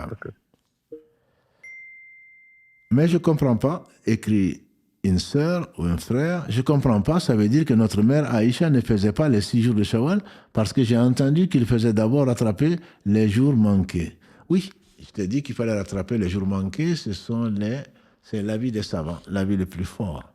Après que Aïcha n'ait pas fait cette année-là ou ne le faisait pas, peut-être. Le professeur n'a pas rendu ça obligatoire. Il a dit celui qui jeûne le mois de Ramadan et qui fait suivre. Donc, si elle n'a pas fait suivre, elle n'aura pas la récompense de ça. Mais elle aurait pu avoir d'autres récompenses. Voilà. Donc, le professeur sallam, il a conseillé, il l'a fait, et on conseille à tout un chacun de le faire. Voilà. Donc, ne te base pas sur ce que tu n'as pas compris. Base-toi plutôt, ma sœur, sur ce que tu as compris, et c'est pour ton bien. Si en ce mois de Shawwal, nous jeûnons le jeûne de Daoud, nous pouvons jeûner seul le vendredi, bien sûr. C'est l'unanimité des savants. Et le prophète sallam a dit que le jeûne que Allah aime le plus, c'est le jeûne de Daoud. Il jeûnait un jour sur 2, il ne faut pas faire plus. Celui qui pense faire plus, comme Abdallah ibn Amr ibn As, a dit au prophète sallam qu'il jeûnait tous les jours. Il a dit non, celui qui jeûne tous les jours n'a pas jeûné. Celui qui jeûne tous les jours n'a pas jeûné un maximum, parce que tu es humain, parce que tu es faible, un maximum que Allah te permet de faire, à part le ramadan bien sûr, ou quand tu as fait des choses qui méritent de jeûner 2 mois consécutifs, comme des rapports conjugaux pendant la journée du mois de Ramadan, sans excuse, tu n'es pas en voyage, tu n'es pas malade, etc. Tu jeûnes et tu coupes ton jeûne parce que tu as envie d'avoir des rapports conjugaux, ben c'est 2 mois consécutifs de jeûne si tu ne peux pas libérer un esclave. Donc à partir de ce moment-là, si ce n'est pas ça, tu ne dois pas jeûner plus qu'1 jour sur 2. Et ça, c'est le meilleur jeûne, c'est celui de Daoud. Et celui-là, les savants disent, tu peux jeûner vendredi seul ou samedi seul. Forcément, une semaine, tu vas jeûner vendredi, l'autre semaine, tu vas jeûner samedi. Et avec jeudi. Donc, c'est 1 jour sur 2, ceci est permis, puisqu'il n'y a pas d'interdiction dans la sunna du prophète sallallahu alayhi wa sallam. Allô, salam alaikum. Alaikum salam. On vous écoute. J'avais une question, merci de m'avoir pris. Je vous en prie. Je voulais savoir, une femme qui avait l'habitude de contribuer dans son mariage, bon, c'était pas une condition... Excusez-moi, est-ce que vous pouvez mieux, la qualité de la communication n'est pas très bonne, je risque de ne pas comprendre, et les auditeurs non plus. Vous m'entendez mieux, là? Un peu mieux, oui. Ah, je suis désolée. Allez-y, allez-y, on va essayer de faire des efforts. Merci. Je vous disais, une femme qui avait l'habitude, entre guillemets, de contribuer dans son union, c'était pas une condition. Vous m'entendez? On vous entend, mais je ne comprends pas la question. Une femme qui avait l'habitude de contribuer. De contribuer, oui, tout à fait. Exactement, oui. Dans le foyer, ouais. Oui. Voilà, et qui avait l'habitude de contribuer. Oui. Si elle décide, parce que son conjoint a décidé de déposer une autre personne au pays, si elle décide d'arrêter de contribuer, est-ce qu'elle a un tort ou pas? Est-ce qu'elle peut demander le divorce pour ça? Je suis désolé, j'ai déjà lu cette question et comme j'étais en Afrique, je n'ai pas pu répondre à la question. Je pense y répondre quand je pourrai. Non, mais c'est pas grave, je vous le dis. Si c'est pas une condition... Oui, non, c'est pas grave, ça pourra servir d'autres, j'espère. Le problème est le suivant. Je pense que vous habituez mal vos maris en contribuant aux frais du foyer. Aux charges. Voilà, aux charges. Malheureusement, notamment en France, c'est devenu une très mauvaise habitude. Et les frères en profitent, parfois même ils exigent. Ils n'ont pas le droit d'exiger. Ils n'ont pas le droit. La femme qui veut va certainement, naturellement, par amour et même par devoir, surtout par amour pour ses enfants, va forcément contribuer si elle peut. Après, c'est devenu un droit du mari, ce qui n'est pas le cas. Ce n'est pas le cas. Le mari se doit, dans l'islam, l'époux doit subvenir à tous les besoins matériels de la famille. Voilà. Maintenant que vous êtes imposé cela, c'est sûr qu'il ne va pas être content. Si vous voulez changer d'avis. Oui. Mais c'est votre droit. Islamiquement, c'est votre droit de ne pas contribuer, d'y contribuer quand vous voulez, de 0 à 50%, à 100% même, si vous voulez. Donc, si il ne peut pas vous le reprocher, bien sûr qu'il ne sera pas content.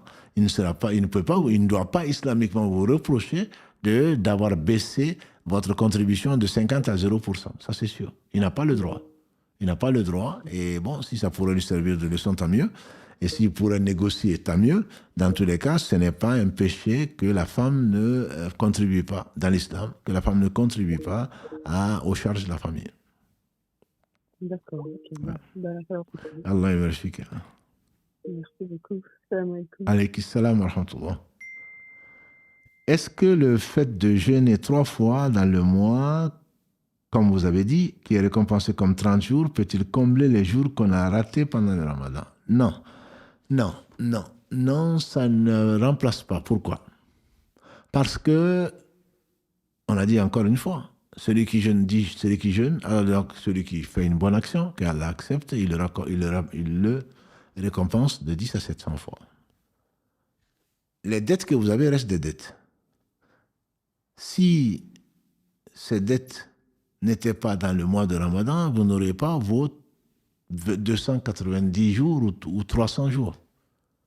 Et donc, si vous jeûnez plus les 3 fois par mois, c'est considéré comme les 30 jours, entre guillemets, par mois. Mais les dettes sont des dettes, ça c'est obligatoire. Alors que l'autre, vous êtes imposé les 3 jours. Donc, vous devez, ce que vous devez, c'est l'intention avant toute chose. Et l'une des différences entre un jeûne obligatoire et un jeûne non obligatoire, c'est que vous pouvez faire certaines choses, entre guillemets, vous pouvez arrêter, vous pouvez changer d'avis dans la journée pour un jeûne qui est surrogatoire, qui n'est pas obligatoire. Alors que le jeûne obligatoire a des règles comme les jeûnes, comme celle plutôt du mois de Ramadan. Donc, vous ne pouvez pas compenser. Ce que vous pouvez faire, c'est avoir la double intention quand ce sont des jours particuliers, comme Arafat, comme Ashura, ou d'autres jours, les 10 meilleurs jours de l'année. Mais l'intention première et la plus importante, c'est de rendre vos jours parce que c'est une dette. Vous ne pouvez pas remplacer la chose qui est obligatoire par une chose qui est surrogatoire. La première chose sur laquelle l'homme sera interrogé, la femme aussi, au jour du jugement dernier, on a dit que c'est la prière. Allah va dire aux anges de regarder le livre de la prière obligatoire. S'il est complet, Allah accepte tout. S'il n'est pas complet, Allah va dire les prières surrogatoires de les rajouter. Là, le jeûne, c'est pareil.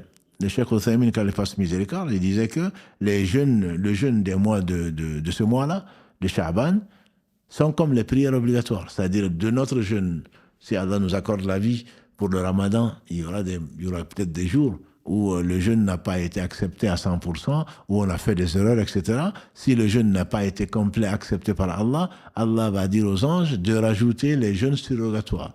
Donc, vous ne pouvez pas mélanger surrogatoire et obligatoire, sinon que c'est des jours particuliers, et ces jours-là, vous pouvez d'abord le jeûne obligatoire. Mais comme c'est un lundi et que vous jeûnez d'habitude lundi et jeudi, vous pouvez dire, je vais rendre mon jour obligatoire, en même temps, j'ai choisi lundi ou jeudi pour le faire, parce que lundi et jeudi, nos œuvres sont présentées devant Allah. Mais l'obligatoire reste obligatoire, ne peut pas être remplacé par le surrogatoire. J'espère m'être bien fait comprendre. Allô, salam alaikum. Allô, bonjour. Merci pour d'avoir répondu, pardon. En fait, j'appelle parce que j'ai une question. Je fais plusieurs fois des demandes à Dieu. En gros, j'ai quand même une sorte de toc parce que je vais demander une fois à Dieu, je sais pas, de me protéger de quelque chose. Et la façon dont je vais le demander, je vais le refaire et le refaire et le refaire plein de fois parce que j'aurais peur qu'en fait, quand je l'aurai fait, quand je le fais, si par exemple je sens que j'ai pensé à quelque chose, eh ben, je vais devoir le refaire parce que je me dis que Dieu va pas le considérer ma demande.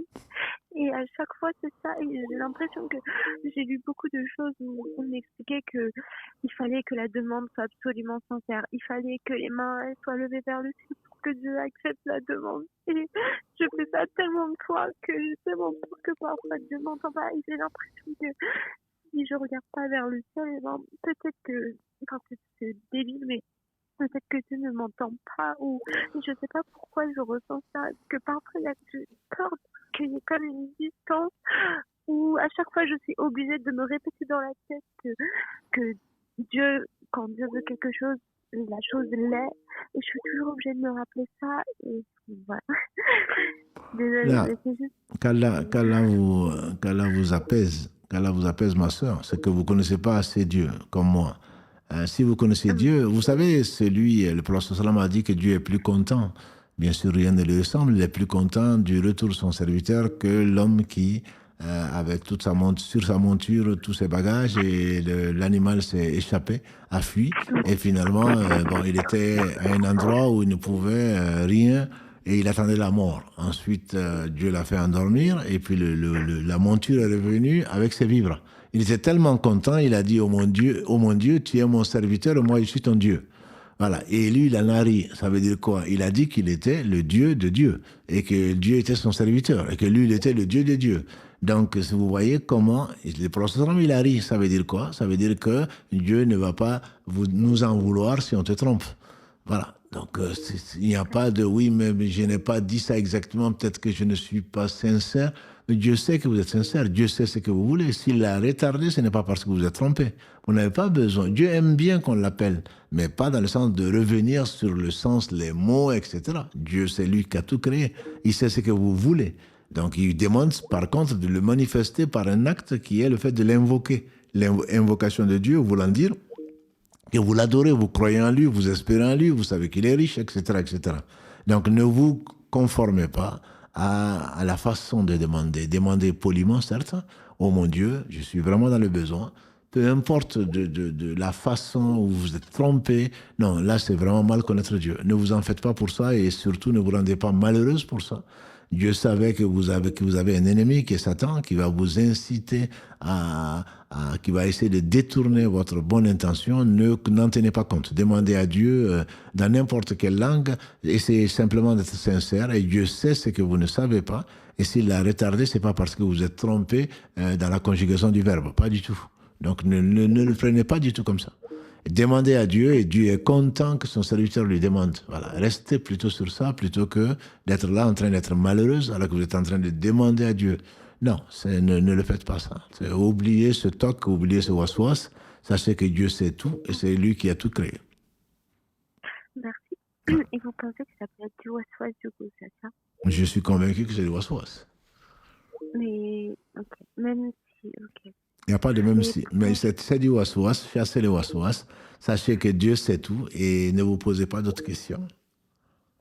D'accord. Merci beaucoup. Avec plaisir. Salam alaikum. Pour le rattrapage des jours de Ramadan, que faire si on est tout le temps malade? À chaque fois que je veux rattraper mes jours, j'ai des problèmes de santé. Alhamdulillah. Ma soeur, qu'Allah te guérisse, il n'y a pas une maladie, il n'y a pas un mal, il n'y a pas un souci, il n'y a pas une douleur quelconque jusqu'à la piqûre d'épine sans que Allah t'enlève des péchés ou t'élève en degré. Donc je ne te dirai pas bonne nouvelle, mais alhamdulillah, Allah sait que tu vas être malade et il ne va pas demander un jour meilleur qu'aujourd'hui, ma soeur. Il y a un homme, le prophète l'a vu, il a dit peut-être que tu as quelques maladies. Il dit non, moi jamais. Même pas de fièvre, il dit non. Il dit alors, voilà quelqu'un qui va en enfer. C'est-à-dire que toi, tout va bien. Tu n'es jamais atteint de maladie ni de quoi que ce soit. C'est que ça risque d'être très dur pour toi demain. Parce que ces péchés-là vont rester. Il y a certains péchés qui ne sortent que par la maladie. Pour revenir à ta question, c'est que si tu es malade, toujours malade, tu essayes de jeûner, tu es toujours malade, tu nourris un pauvre par jour de jeûne manqué. C'est ce qui est prévu pour la personne qui est âgée et qui ne peut pas jeûner, pour la personne qui est malade, etc. Donc tu n'as pas de souci, tu essayes. Surtout en hiver, parce que les jours sont plus courts. Et si tu n'y arrives pas, alhamdulillah, Allah sait que tu n'y arrives pas. Allah, c'est lui qui t'a créé, il sait. C'est lui qui a créé également la maladie. Il sait vraiment si tu as essayé, si tu es sincère ou pas. Si tu ne peux pas le faire, tu n'as pas à t'en faire. Allah subhanahu wa ta'ala te donne une alternative qui est le fait de jeûner et de nourrir un pauvre par jour de jeûne manqué. Et même si il t'éprouve comme ceux du Garbal de Falajeh, et que tu n'as même pas de quoi manger, encore moins nourrir un pauvre, à ces conditions-là, tu n'es même pas obligé de nourrir un pauvre puisque tu n'en as pas. Et qu'Allah te facilite et te guérisse et te récompense ensuite pour ta patience. Allô? Allô, salam alaikum. Wa alaikum assalam wa rahmatullah. Barakallahu fik. Allah Je yafik. suis content de vous avoir vu au téléphone. Allah Et yafik, je mon passe frère. déjà les salams à tous les auditeurs qui nous écoutent et qui vous écoutent en ce moment. Alaykas J'ai salam. une question, chef, par rapport à un livre que j'ai trouvé, en fait, Les femmes savantes du hadith. Et donc, c'est un livre qui a été écrit par Mohammed Akram Nadoui. Et donc, moi, je résume. Et c'est marqué quelque part comme quoi et Darda avait l'habitude de s'asseoir avec des savants hommes dans la mosquée et leur enseigner ensuite les hadiths et la jurisprudence ou encore la religion à la mosquée. Elle donna même des conférences aux hommes parmi ses étudiants. Et je voulais savoir, cher, si ces hadiths est fort ou c'est un hadith faible dans la mesure où c'est une femme qui se mélange avec des hommes. Non, je n'ai pas lu de hadith de ce genre, il y a des choses qui se disent, mais si ça doit se faire, je sais que notre mère Aïcha était une grande savante et que les gens venaient lui poser des questions. Mais ça, c'est normal qu'on vienne poser des questions à un savant, mais si donner des cours, je ne suis pas au courant de cela, qui donnait des cours. Par contre, que des gens viennent demander à une femme savante, ça se faisait. Et pour les mères de croyantes, et je dis même pour les autres, les gens venaient, ma mère, parce qu'elle était mère de croyante, ou ma mère dans le sens de tante, que dit le prophète de ceci, que dit l'islam de cela. Il y a toujours un voile entre la femme qui enseigne et l'homme qui est là et l'élève. Comme quand une femme vient pour demander à un imam ceci et cela, il répond à ces questions. Donc on peut demander à une femme, quand elle est savante, et craint Allah subhanahu wa ta'ala, ce qu'elle sait. Et qu'elle nous enseigne ce qu'elle a entendu du prophète sallam, ou ce que son père lui a enseigné, ou ce qu'elle a appris à l'université de ceci, c'est possible. Mais ce n'est pas dans le sens, à ma connaissance, d'un cours organisé, et qu'elle est là en train de faire une œuvre professorale, elle est devant les gens en train de leur enseigner. Je ne crois pas à cela. Je ne connais pas de cas vraiment prouvés de cela. Maintenant que l'on enseigne, quand on dit une femme enseignée à des imams, oui, un imam peut, mais c'est dans le sens on vient lui demander parce qu'elle est plus savante que nous. Elle est plus savante que nous, on lui pose la question, comme aujourd'hui, par Internet, par WhatsApp, par je ne sais quoi d'autre, on peut demander à quelqu'un de plus savant, quel que soit son sexe, il n'y a pas de discrimination. C'est savant, celui qui est savant. Celui qui connaît Allah mieux que d'autres, etc. Mais de là à en faire une professeure ou une professeuse devant les hommes assis, je ne connais pas ce cas-là. Je ne connais pas ce cas. Allah yabarik, mon frère. Assalamu alaikum. Alayka assalam wa rahmatullahi wa barakatuh. Salam la famille, à toi aussi le salam. Juste une question, s'il vous plaît. Étant enceinte et on pense qu'on peut jeûner, est-ce qu'il faut faire? Oui, ma sœur, on peut le faire. Si tu es enceinte et si tu veux jeûner, tu peux jeûner, il n'y a pas de souci. Simplement, sache que Allah ne t'oblige pas à jeûner. Voilà. Si tu penses jeûner, on a des mères, qu'Allah les bénisse, encore une fois, on a des mères qui ont jeûné jusqu'avant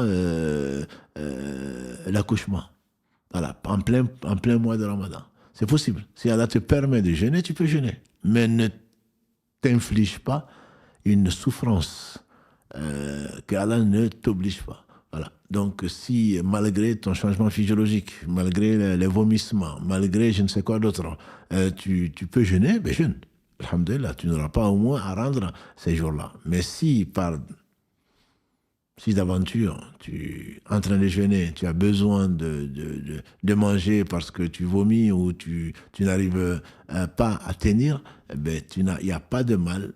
Tu ne vas pas rester au lit depuis quelle heure du matin jusqu'au coucher du soleil parce que tu veux jeûner. C'est parce qu'il t'est demandé, il te faut une vie normale, il te faut te nourrir pour que le fœtus en profite, etc. Et il a des droits sur toi. Donc ne t'impose pas ce qu'Allah ne t'a pas imposé. Mais si Allah t'a permis, ma soeur, d'avoir cette capacité de l'adorer dans toutes les conditions, ben fais-le. Inch'Allah, tu seras récompensé. Il n'y a aucune interdiction de cela. Allô, salam alaikum. Allô, salam alaikum. Wa alaykum salam wa rahmatullah.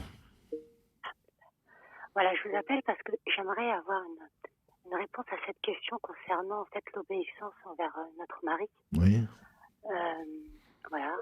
Aujourd'hui, il y a un très grand écart concernant ma pratique par rapport à celle de mon mari. Voilà. Moi, quand j'ai connu mon mari, je faisais la prière. Malheureusement, lui, non. J'ai malheureusement aussi parfois abandonné ma prière et alhamdoulilah, aujourd'hui, je l'ai repris. Et aujourd'hui, en fait, je n'ai plus du tout la même, aujourd'hui, pour moi, c'est une légèreté. Au contraire, c'est un besoin de prier. Et alhamdoulilah, j'ai eu, on va dire, pas mal d'épreuves de couple avec mon mari. Je l'aime encore, mais malheureusement, on a vraiment aujourd'hui vraiment un écart entre mes principes, ma foi, et malheureusement la sienne. Il croit en Dieu et il jeûne comme beaucoup de musulmans, on va dire, mais voilà, il prie pas. Comment vous dire, aujourd'hui, voilà, alhamdoulilah, les épreuves ont fait que, subhanallah, je me rapproche de plus en plus d'Allah subhanahu wa ta'ala. Et, comment vous dire, c'est avec émotion que je vous parle. Mais j'ai l'impression de m'éloigner. En fait, non, c'est pas moi qui m'éloigne, parce que moi, je lui veux encore que du bien. Et je fais tous les jours des doigts pour lui, pour que Inch'Allah Rabbi lui ouvre les portes et lui enlève ce voile. Mais c'est très difficile de voir ça. Par contre, j'aimerais savoir, voilà, aujourd'hui je jeûne de plus en plus. Mais je lui demande pas, en fait. Des fois, je lui dis, voilà, je vais jeûner. Je sais que en fait, il accepte parce que il croit en Dieu, il a cette crainte d'Allah, je le sais, mais malheureusement, il a cette lourdeur, cette paresse qui est très lourde pour lui comme pour moi, parce que voilà. Alors, je sais plus aujourd'hui, je sais plus quoi faire en fait, parce que j'ai l'impression qu'il rentre de plus en plus dans ses vices. Malheureusement, je ne veux pas vous parler de ses vices, mais Votre question, ma sœur, c'est que est-ce que vous devriez toujours lui demander la permission de jeûner, etc. C'est ça, c'est la question. Le droit aussi à sa femme, parce qu'aujourd'hui on dort séparément. Tout ça en fait. Alors ma sœur, qu'Allah soit loué, que vous avez avancé, qu'Allah vous a rapproché plutôt, puisqu'on n'avance pas vers Allah, c'est Allah qui rapproche. Et que lui reste à son niveau, ou alors éloigné d'Allah. Effectivement, vous faites bien de prier pour lui. Et je suis content pour vous, alhamdulillah, si vous sentez ce rapprochement d'Allah subhanahu wa ta'ala au travers de son obéissance et au travers de l'amour que Allah vous met dans le cœur pour lui-même. C'est normal que vous vous éloignez de votre mari dans ces conditions-là, puisque les deux amours sont incompatibles. Quand on aime pour Allah. Et donc, si effectivement celui qui refuse de répondre à l'appel d'Allah subhanahu wa ta'ala vous est moins aimé, c'est normal. Parce que quand on aime, forcément on aime ce que celui qu'on aime. Donc par conséquent, c'est tout à fait normal, c'est normal. Maintenant, priez Allah subhanahu wa ta'ala de le rapprocher, et comme il vous a rapproché, ça lui est facile. Après, par rapport à ses droits, il a ses droits, et vous serez interrogé dessus. C'est pas parce que vous vous levez la nuit, c'est pas parce que vous jeûnez lundi et jeudi, ou tout le mois de Sha'ban, que vous ne serez pas empêché si il veut vous approcher alors que ce n'est pas le mois de Ramadan et que vous refusez, que vous faites lié à part. Non, ça ne vous est pas permis. Ça ne vous est pas permis. Chacun a des droits, il a des péchés, vous en avez, mais là, spécifiquement, comme vous le savez, vous ne pouvez pas faire lié à part alors que vous êtes dans un couple sans raison. J'ai dit qu'en sans raison, soit vous avez vos menstrues, soit vous avez décidé, ou c'est lui ou l'un ou l'autre n'en a pas envie, même si vous n'en avez pas envie dans le couple, et vice-versa. Hein. On ne peut pas violer, bien sûr, sa femme. Il ne s'est pas permis dans l'islam, je le dis à mes frères, mais en même temps, il y a des droits conjugaux.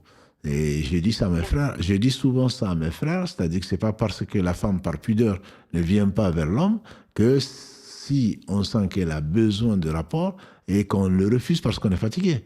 Parce que nous, quand on en a besoin, on se tient même pas, on pense même pas si elle est fatiguée ou pas. Donc ça, c'est un droit de la femme, comme c'est un droit de l'homme, donc dans le couple. Donc par conséquent, vous ne pouvez pas faire lit à part comme ça, parce que vous voulez vous lever la nuit pour adorer Allah. Non. Si Non, votre mari... c'est pas ça. Non mais, C'est on, pas ça. on va Parce que pas... On va pas rentrer, ma sœur. On va pas... Je sais, je vais pas rentrer dans les détails parce que déjà d'une part ma pudeur. Mais c'est juste une chose, c'est que voilà, lorsqu'il rentre en état d'ivresse, ou alors oui, voilà, je vais lui en vouloir, d'accord, et que et voilà, on va essayer voilà, je vais essayer de lui pardonner, même si ça prend du temps, mais est-ce que voilà, aujourd'hui on en est à un point où ça ne donne même plus envie en fait de faire cet effort. Ça, je peux, s'il vous plaît, on va résumer la chose et permettre à d'autres de poser des questions. La question, elle est simple. C'est que vous vous rapprochez d'Allah et vous vous éloignez de votre mari. De deux choses l'une. Je pense qu'il faut s'asseoir, discuter, poser des conditions, lui parler, discuter. Je ne peux plus supporter cet état de vous éloigner d'Allah parce que tu ne fais pas la prière. D'autant plus que certains savants disent même que celui qui ne fait pas la prière n'est même pas musulman. Donc il se peut même que votre mariage ne soit pas valable, elle soit plus valide. De surcroît, s'il rentre en état d'ivresse, on sait ce que c'est. Donc c'est non seulement insupportable, mais c'est formellement interdit. Donc par conséquent, il faudrait se résoudre à mettre un terme à ce comportement-là, sinon c'est un divorce. Moi, je ne pousse aucune femme à divorcer, sauf si elle désobéit à Allah en continuant dans le mariage. Donc je vous dis, si vous refusez des relations conjugales avec votre mari, autant divorcer. Parce que vous allez prendre des péchés, ma sœur. Vous allez prendre des péchés, vous pouvez vous lever toute la nuit pour prier. Vous pouvez jeûner tous les jours. Si vous ne donnez pas à votre mari son droit, je crains pour vous. Voilà. Donc là, on ne peut pas continuer comme ça. On ne peut pas continuer à faire lit à part. Vous vous levez, vous jeûnez lundi, jeudi et vous levez la nuit pour prier. Et votre mari rentre ivre et vous n'avez pas de vie conjugale, etc. Ça ne peut pas durer, ma soeur. Ça ne peut pas durer. Ça, c'est vrai pour vous, c'est vrai pour n'importe qui. Donc, je pense qu'il faut résoudre le problème plutôt que de l'ignorer ou de dire, mais moi, maintenant, je suis très proche d'Allah, donc je ne peux plus accepter ça. Si vous ne pouvez plus l'accepter, vous ne pouvez pas continuer dans ce mariage-là. Voilà. Alhamdulillah, barakallahu fik. Je vous en prie. Alayki salam wa rahmatullah. Faut-il faire la prière Tarawih la veille des jours de jeûne de rattrapage ou cette prière est-elle obligatoire uniquement durant le mois de Ramadan? La prière Tarawih n'est pas spécifique du Ramadan. Ma sœur ou mon frère, c'est spécifique du Ramadan. On appelle Tarawih la prière que l'on fait après le Isha. Et donc ça, c'est spécifique du mois de Ramadan. Si tu dois rattraper des jours, tu n'as pas de prière spéciale à faire. Et donc, à ce moment-là, tu pries normalement, si tu fais les rawatib, les 12 dont on a parlé, dont les 2 après l'Aïcha, tu le fais. Et la veille ou le jour même, il n'y a pas de souci, il n'y a pas de prière spéciale parce que tu dois rattraper donc tes jours. Il n'y a absolument pas de problème. Ne le fais pas parce que ce serait une innovation. Ce n'est pas comme ça qu'on nous l'a enseigné. Et qu'Allah te facilite. Allô, oui, salam alaikum. Salam alaikum. Oui, salam alaikum. Alaikum salam, vous m'entendez? Oui, on vous entend, oui. Oui, alors en fait, j'ai une question. Oui. Donc, ma maman, elle est née musulmane, on est dans une famille musulmane. Oui. Et ma maman, elle a 50 ans et elle n'a jamais prié, elle n'a jamais fait ses ablutions. Sachant qu'autour d'elle, on prie tous. Mhm. Mais quand on lui en parle, elle répond agressivement. Elle est jamais rentrée dans un djemme et elle refuse ça, en fait. Oui. Qu'est-ce qu'on peut faire parce qu'on a essayé de parler, elle fait Ramadan et pour elle, elle dit oui mon cœur il est bien, je suis gentille, etc. Mais si on fait pas les actes d'adoration, voilà quoi. J'ai peur pour elle pour l'au-delà. C'est sûr, C'est triste pour elle. C'est elle qui perd. Et puisque vous l'aimez, c'est votre maman, vous devez l'aimer en tout cas. Pour le bien qu'elle a fait pour vous, vous devez prier pour elle et insister, mais gentiment, avec bienveillance, jamais ne prendre de la hauteur, pas la prendre plutôt pour en bassesse ni quoi que ce soit. Donc il faut prier pour elle, il faut l'inciter chaque fois qu'il y a une mort, chaque fois qu'elle est en situation d'écouter, il faut lui dire, pas non plus la harceler, mais vous ne pouvez pas la rendre croyante si elle ne l'est pas, quoi. Le prophète sallam, Allah lui a dit innaka la tahdi man ahbabta walakin Allah yahdi man yasha. Et tu ne guides pas qui tu aimes, c'est Allah qui guide qui il veut. Donc si elle est privée de la guidée d'Allah, vous ne pouvez pas faire grand chose que de faire des invocations. Je vous conseille pas de rentrer en polémique avec elle, je vous conseille de prier pour elle. Voilà, de prier pour elle et oui. En soi, là, en gros, elle est pas musulmane pour certains savants. Absolument, pour ça. Ouais. Mais ça lui enlève pas, ça vous enlève pas les devoirs que vous avez vis-à-vis d'elle.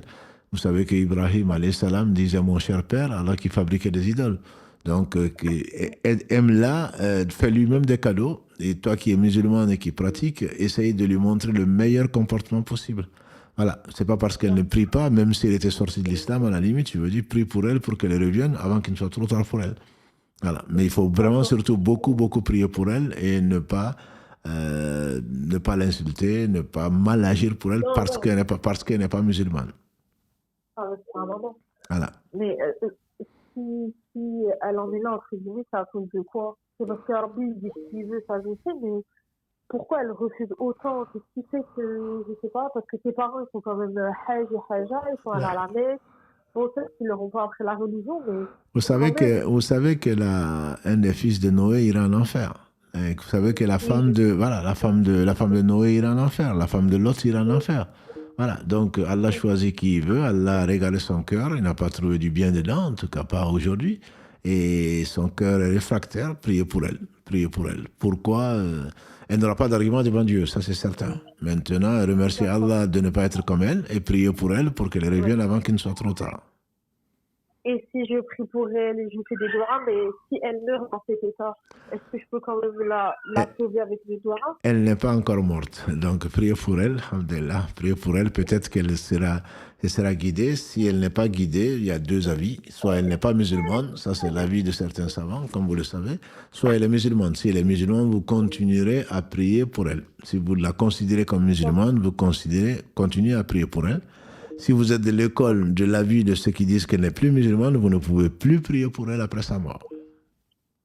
D'accord. Mais l'école malikite, c'est quoi l'avis sur ça? Vous savez qu'est-ce que l'école malikite? Parce qu'on se réclame des écoles qu'on ne connaît pas. La majorité des savants, la majorité des écoles, sauf la quatrième école, les trois premières écoles disent qu'elle reste quand même musulmane, et donc, mais on craint beaucoup pour elle. D'accord. Voilà. D'accord. Barakallahu fi. Allah yubarfik, ma sœur, avec plaisir. Salam alaikum. Pour la femme enceinte, quelle est la contrepartie si on ne jeûne pas Ramadan?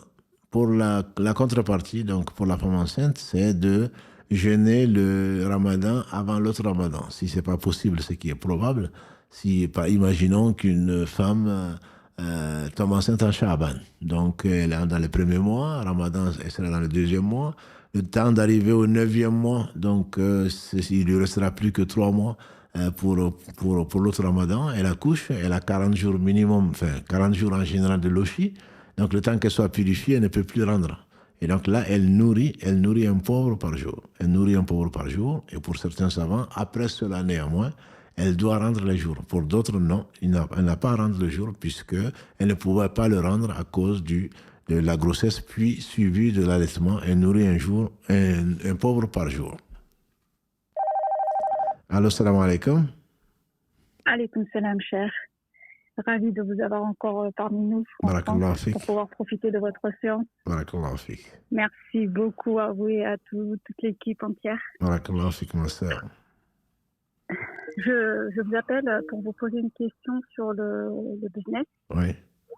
Comment on fixe un prix en islam salam. C'est-à-dire, j'achète un produit à 1 euro. Comment est-ce que je peux fixer mon prix de revente, tout simplement? Le prix de revente, ça c'est par rapport au prix du marché. Le prophète a refusé, on lui a dit de fixer un prix, il a dit non. Qu'il craint Allah subhanahu wa ta'ala de fixer un prix. Donc c'est en fait, vous fixez un prix en fonction de la demande. Si vous avez des concurrents, et il y en a souvent, vous regardez à peu près à combien, vous évaluez plutôt combien le prix d'achat, ça vous le connaissez. Donc combien vous pouvez avoir de bénéfices, et il n'y a pas de limite. Il n'y a pas de limite, contrairement à ce que les gens disent. Il n'y a pas de limite dans le prix fixé, sauf le prix de denrées de première nécessité. On ne va pas spéculer sur la vie des gens, mais si vous avez des concurrents qui vendent un produit donc à 10 euros, et vous pouvez le vendre à 11 euros, ou vous pouvez le vendre à 9 euros, mais autour de ça, parce que sinon, les gens iront chez vos concurrents. Mais même si vous avez acheté à 1 euro, vous pouvez très bien le vendre à 9 euros. Il n'y a pas de limite. C'est la loi de l'offre et de la demande. Il y a beaucoup de demandes pour un produit, mais forcément, vous avez tendance à faire des bénéfices. Mais il y a beaucoup de produits, il y a peu de demandes, il est évident que vous allez faire des soldes. Voilà. Donc non, il n'y a pas. C'est surtout par rapport à la concurrence au prix du marché. Il n'y a pas d'interdiction. On entend beaucoup de choses, sauf, je vous dis, pour les denrées de première nécessité, parce que si vous spéculez, je m'en doute, parce que sinon ce serait grave, ce serait porter atteinte à l'intégrité et compliquer la vie de vos compatriotes ou de vos co-religionnaires, ou tout simplement des gens. Donc, à part ça, il n'y a pas d'interdiction, voilà, et de limites. Ok, parce que moi, je me souciais justement du fait de rendre halal mon argent, en fait, simplement, et de ne pas arnaquer les gens, et de ne pas aller autour de moi. Oui. Je vous dis, c'est vraiment la règle de l'offre et de la demande. C'est juste ça. D'accord. Très bien. Eh bien, barakallahu fikum. Allah ybarfik. Wa Karim, Mohamed, tout le monde. Barakallahu fikum. Alaykum salam wa rahmatullahi wa barakatuh. Donc, le dernier appel, Inch'Allah, là, on a parlé de Sha'ban, on a parlé des jeunes, donc Karim a fait passer en priorité les questions sur le jeûne, ce qui est normal. Hein. Je conseille et je rappelle à tous nos frères et à toutes nos sœurs surtout vraiment de ne pas être paresseux. Shaitan va jouer avec nous, il nous reste encore 28 jours. Ensuite, il nous reste encore... non, j'ai encore 20 jours. Non, il me reste encore 2 semaines, jusqu'au jour où tu vas te retrouver en péché. Donc, si vous pouvez le faire, faites-le et rattrapez vos jours, qu'Allah bénisse donc votre vie. Donc, ça va être, Inch'Allah, on a les autres questions qui étaient préparées ne seront répondues que la semaine prochaine, si Allah le veut, bien sûr. Si Allah le veut, les questions écrites, j'entends, qui ont été envoyées, on y répondra, Inch'Allah.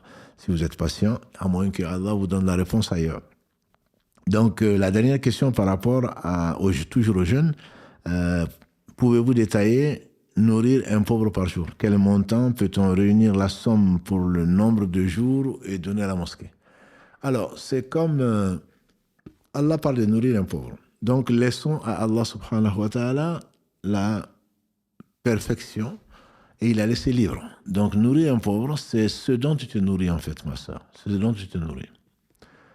Certains savants pensent que il est arrivé à Anas quand il avait 80 ans ou plus, qu'il ne pouvait plus jeûner, qu'il faisait un grand repas avec de la viande, avec ceci, il appelait les pauvres pour le manger. Donc, on peut donner, on peut payer, on peut nourrir les 30 pauvres, par exemple, si tu es enceinte ou si tu es malade, tu ne peux pas jeûner, tu peux donner, inviter 30 pauvres en même temps. Tu peux donner tous les jours ce que tu manges. C'est estimé, beaucoup l'estiment, à Zakat al-Fitr.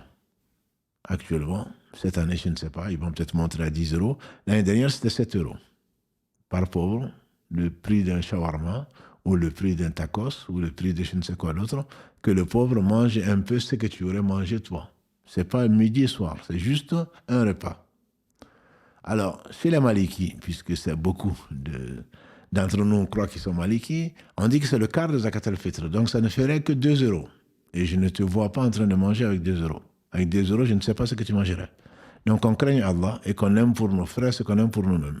Si tu peux te contenter de 2 euros, Si tu n'as effectivement que de quoi manger l'équivalent de 2 euros par repas, ben oui, tu peux le faire. Donc, il n'y a pas vraiment un prix fixe. Il n'y a pas un prix fixe, mais on peut évaluer à 2 euros, enfin à 2 euros, à 5, 7 euros pour avoir un repas, pas complet, pas forcément avec l'entrée, le repas, le plat principal, le dessert, non, pas forcément un repas. Un repas, si tu peux donner plus que ça, tant mieux. Il n'y a pas de limite, il n'y a pas de limite. Tu peux donner donc en même temps, et la sunna du prophète sallallahu alayhi wa sallam, c'est la nourriture, ce n'est pas l'argent. Mais si tu ne connais pas, il y a des associations que nous connaissons qui s'occupent des pauvres et que nous connaissons qui vont donner, vont acheter la nourriture donnée aux pauvres. C'est vraiment ça l'esprit. L'esprit, c'est pas de donner de l'argent. Tu vas donner de l'argent, ils vont acheter de la cigarette. Tu vas donner de l'argent, ils vont acheter je ne sais quoi d'autre, autre que la nourriture. Alors qu'Allah parle de nourrir le pauvre. Il n'a pas dit de vêtir le pauvre. C'est nourrir le pauvre. Donc le mieux, c'est vraiment de l'inviter chez toi pour manger ou de lui acheter un repas et de lui donner. Après, il ne va pas vendre le repas pour aller acheter de la cigarette. Voilà. Donc, c'est vraiment l'esprit, c'est nourrir. Si tu ne connais pas, effectivement, tu peux le confier. Tu peux confier l'équivalent. Ça, c'est ce que tout le monde accepte, tous les savants acceptent, dans le sens de le fait de déléguer. Comme si je te demandais, toi, si tu vas au marché, achète-moi ceci. Donc, déléguer quelqu'un, c'est permis. Vous pouvez le faire en donnant à une mosquée, mais en spécifiant que c'est pour la fidya. C'est pour donc compenser le fait que je n'ai pas jeûné, pour que la mosquée ne l'utilise pas pour sa construction ou pour ses frais. C'est interdit à la mosquée de le faire. Donc précisez-le et Inch'Allah, on fait confiance aux gens de la mosquée, sinon au moins vous seriez acquittés de votre devoir. Donc on va leur faire confiance, on ne va pas les soupçonner de quoi que ce soit, mais à condition qu'on les aide aussi à bien faire, en spécifiant, soit sur le virement, de mieux encore, de main en main, dans une enveloppe en disant, voilà, ça c'est ma fidya, ou en l'écrivant dessus, et ensuite la personne qui va l'utiliser sera responsable devant Allah. Donc ça peut se faire par jour, comme ça peut se faire les 30 jours, comme on peut payer en fonction de ses revenus 5 jours, et ensuite 5, et ensuite 5, et je ne sais combien. Voilà, on peut le faire soit par étapes, ou en plusieurs fois, ou on peut le faire en une seule fois. Tout ceci c'est permis, et qu'Allah subhanahu wa ta'ala donc nous pardonne nos péchés et nous oriente vers ce qu'il aime et agrée. Une dernière question, Karim, que je n'ai pas entièrement, et bon, je ne sais pas si tu peux la retrouver. Je pensais l'avoir répondu, donc j'ai effacé en partie. Un jeûne raté pendant une grossesse est compensé par le repas d'un pauvre par jour manqué. Voilà, si tu peux parce que la personne a posé sur le jeûne, si tu peux me la trouver, Inch'Allah. Sinon, on la retrouvera pour la semaine prochaine, Inch'Allah, que la personne nous pardonne. Donc voilà, c'est là où tu as le curseur.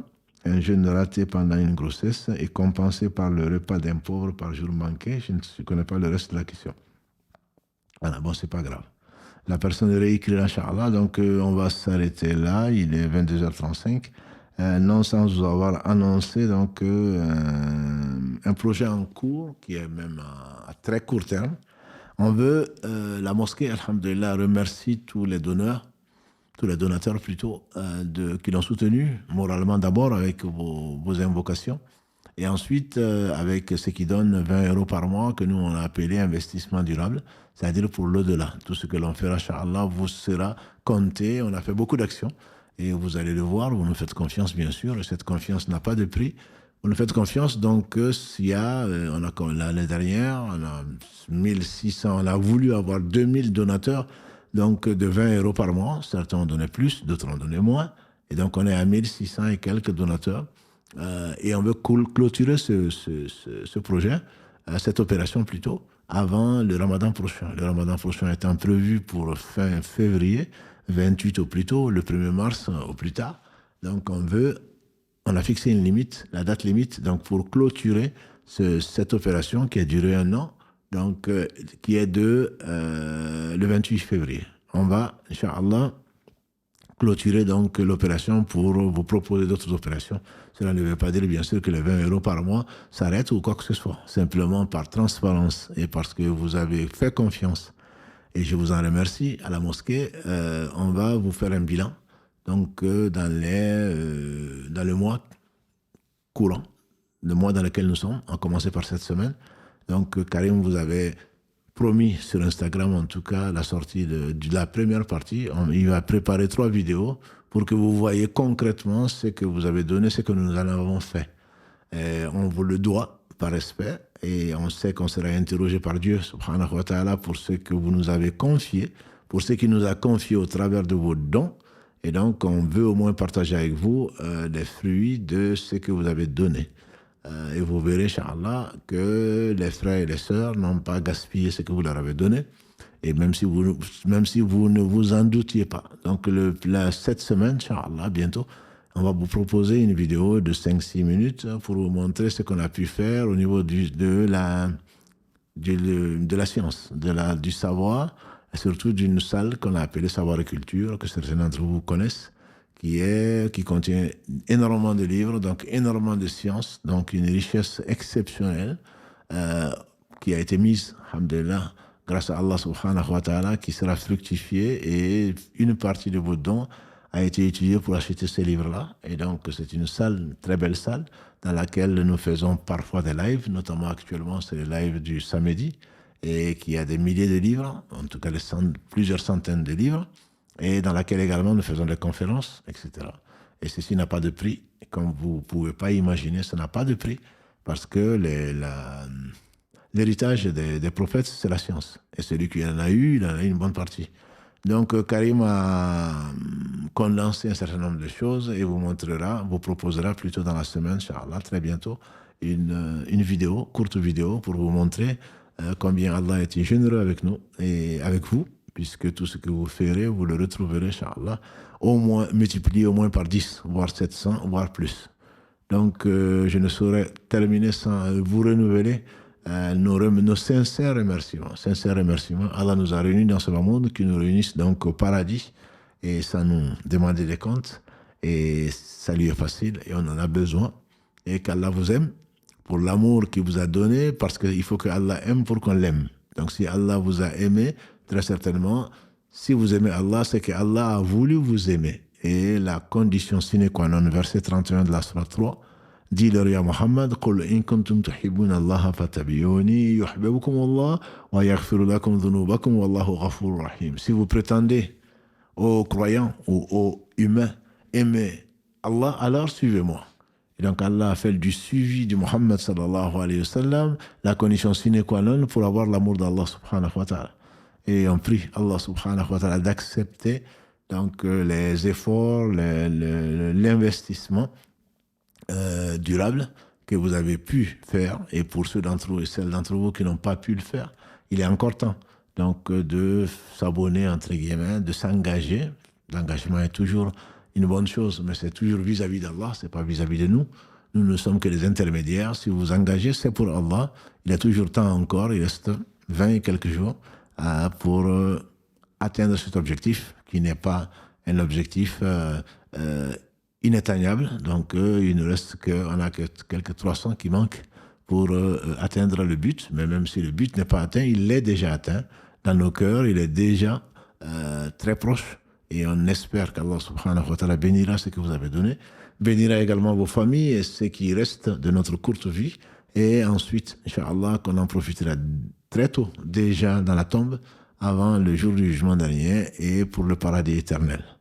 Donc, qu'Allah bénisse vos œuvres, qu'Allah bénisse votre vie. Et voilà. Donc, Karim a trouvé la dernière question. Salam alaikum. Un jeune raté pendant une grossesse est compensé par le repas d'un pauvre par jour manqué. Doit-il être rattrapé malgré tout?